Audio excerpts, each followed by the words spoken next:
Deep beneath solid granite, shielded by layered air defenses, lies a fortress deemed impenetrable. To break it, the United States engineered a weapon that defies logic. A 30,000-pound spear of steel, capable of burrowing 200 feet into the earth before detonating. But having the ultimate bunker buster is meaningless if you cannot reach the target. How do you coordinate a strike so mathematically perfect that an entire nation's defense grid collapses in just 13 minutes? The kill chain. Today, we enter the geopolitical minefield of the Middle East and the anatomy of a hypothetical, yet meticulously planned master strike. For over 2 decades, Israel and Iran have been locked in a brutal, invisible shadow war. It is a conflict fought not with massed infantry, but through cyber-sabotage, proxy militias, and targeted assassinations. At the heart of this covert struggle lies a single, existential threat: Iran's expanding nuclear infrastructure. Following the collapse of the 2015 nuclear deal, Tehran accelerated its uranium enrichment to near weapons-grade levels.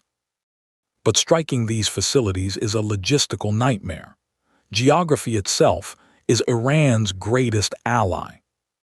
Unlike the flat deserts of Iraq or Syria, Iran is a vast fortress ringed by the towering Zagros Mountains.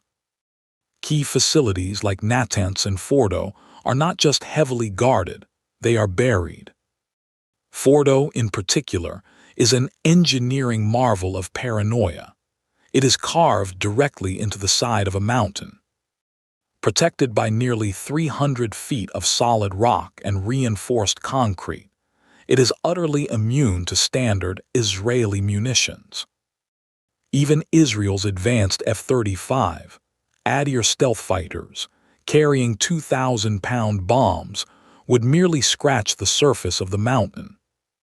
Furthermore, a unilateral Israeli strike faces a brutal mathematical reality: fuel.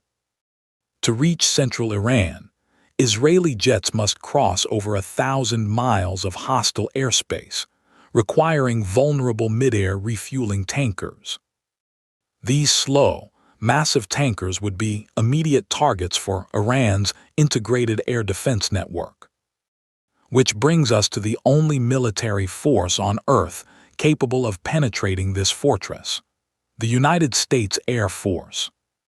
In the event of a joint operation, the division of labor is clear. Israel handles the suppression of enemy air defenses, clearing the corridor. America delivers the killing blow, and that blow requires a very specific aircraft. Operating from Whiteman Air Force Base in Missouri, the B-2 Spirit is the only stealth bomber capable of carrying the necessary payload. That payload is the GBU-57 massive ordnance penetrator, a weapon so heavy the bomber can only carry 2.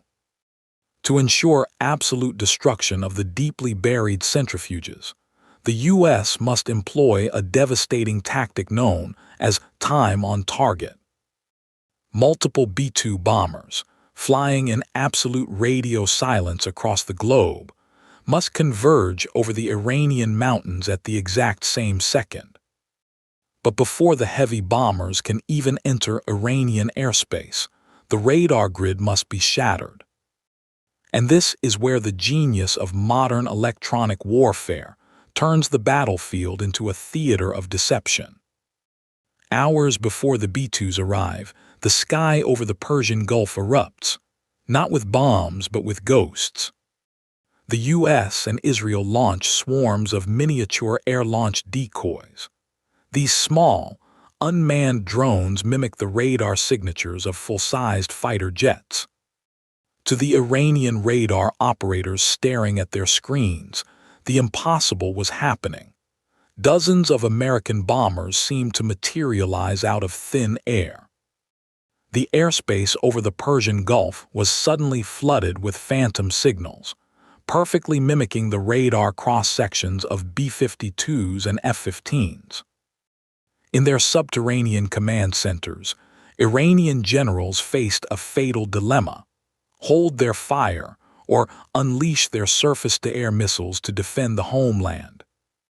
Believing the main invasion had begun, they ordered their advanced Bavar 373 and Tormone missile batteries to engage the incoming fleet.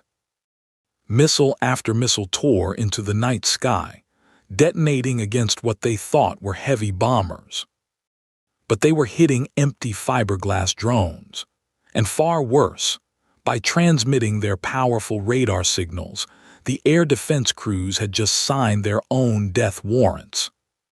Lurking high above the chaos, completely invisible to the Iranian sensors, were Israeli F-35 Adirs and U.S. F-22 Raptors.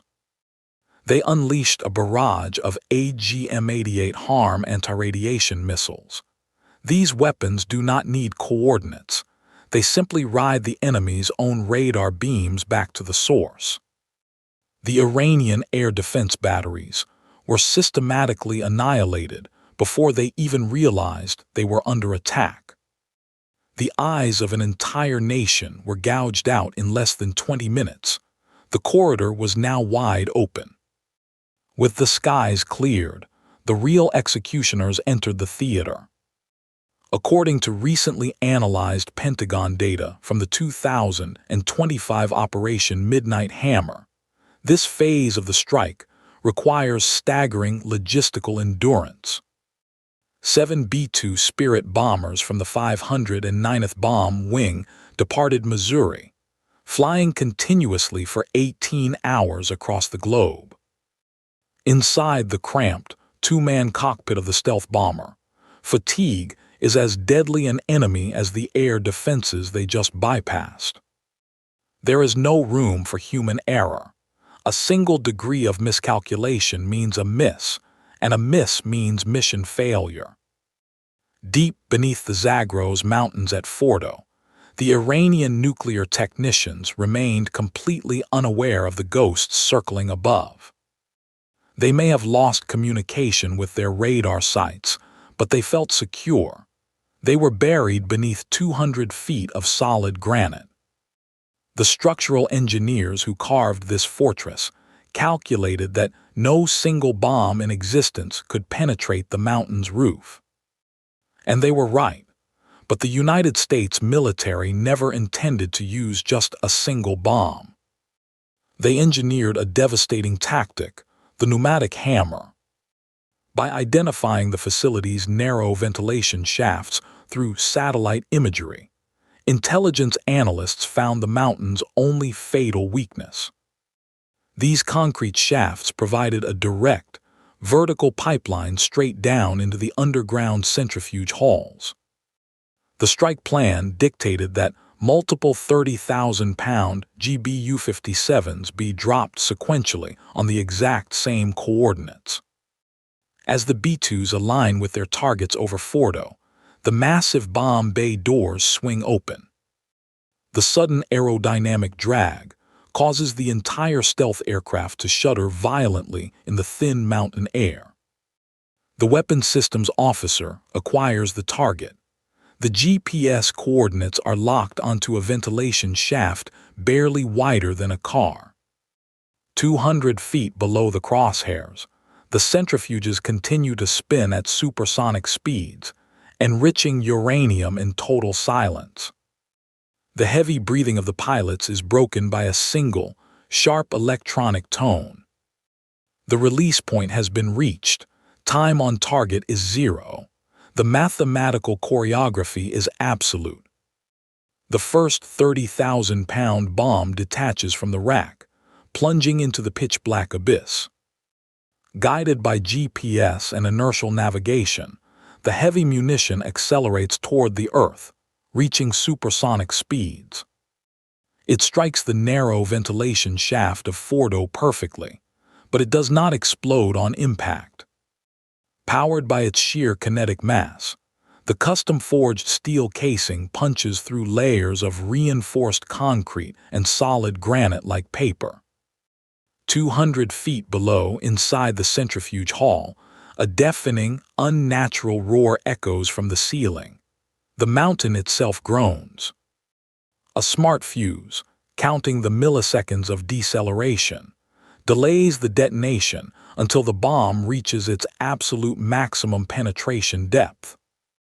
Then, over 5,000 pounds of high explosives detonate within the confined rock. But this first blast is not meant to destroy the facility. Its purpose is to hollow out the rock above it. It creates an artificial crater, clearing a pathway for the true killer. This is the pneumatic hammer effect. Exactly 4 seconds later, a second GBU-57 enters the exact same hole, riding the thermal wake of the first. With the overhead rock already cleared, the second penetrator effortlessly breaches the final layer of the ceiling. It enters the main centrifuge hall. The second detonation is utterly catastrophic. In a confined underground space, the overpressure wave has nowhere to go.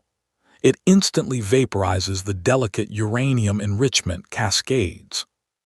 Decades of illicit nuclear research and billions of dollars are erased in a fraction of a second.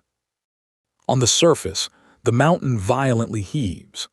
A massive plume of dust and fire shoots out of the ventilation shafts like a volcano. But Fordo is only one target. 300 miles away lies the crown jewel of Iran's nuclear program, Natanz. The Natanz enrichment complex is vastly larger, spread out beneath the desert floor rather than inside a mountain. To destroy a facility of this magnitude, a single pair of bombs is nowhere near enough. This is where the true terror of time on target is unleashed by the U.S. Air Force.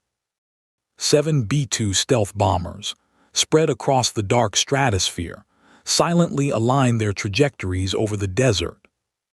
They are guided by a synchronized GPS clock, counting down to the exact millisecond of release. At Natanz, Iranian guards patrol the quiet perimeter, entirely unaware of the doom falling from 40,000 feet. The stealth bombers do not need to see the target below the clouds. They trust the mathematics. Across the fleet, the weapon bay doors of all 7 aircraft open in perfect, mechanical unison. The sky is suddenly filled with falling steel. 14 massive ordnance penetrators detach from their racks at the exact same moment. That is over 420,000 pounds of kinetic weaponry in synchronized freefall. The bombs accelerate, their grid fins making tiny, violent course corrections to ensure pinpoint accuracy. 14 bunker busters streak toward the earth, aimed at precise structural weak points across the sprawling Natanz complex. When they impact the desert floor simultaneously, the seismic shockwave mimics a devastating magnitude 6 earthquake. The sheer kinetic energy and subsequent subterranean explosions literally turn the solid ground into liquid. Thousands of tons of reinforced concrete ceilings snap like dry twigs under the unbearable pressure. The overpressure wave travels through the subterranean tunnels at supersonic speed, a wall of compressed air and fire. Steel blast doors, designed to withstand a direct hit from a cruise missile, are blown completely off their massive hinges. Inside the control rooms, the lights instantly extinguish as the primary power grid is severed. Then the Earth simply swallows the facility. The structural integrity of the entire subterranean complex fails at once. On the surface, what was once a flat, heavily guarded expanse of desert is transformed in seconds. A series of massive, smoldering craters now pockmark the landscape. Natanz has been erased from the map. High above the stealth bombers bank away, their bomb bays empty. The mathematical equation is complete. They will face another grueling 18-hour flight back to Missouri, entirely undetected. Meanwhile, the Israeli Air Force transitions from electronic warfare to cleanup operations. F-15 and F-35 fighters systematically hunt down any surviving Revolutionary Guard command nodes or ballistic missile launchers. By the time the sun rises over Tehran, the scale of the disaster begins to dawn on the Iranian leadership. Communication lines with Fordo and Natanz are completely dead. Not a single distress signal made it out. In the Pentagon and the Kuria in Tel Aviv, satellite imagery confirms the catastrophic success of the strike. The GBU-57 massive ordnance penetrator proved that there is no amount of rock on Earth that can defeat physics. In less than an hour, the joint U.S.-Israeli operation erased 20 years of covert nuclear development. But every military tactician knows the uncomfortable truth about a preemptive strike.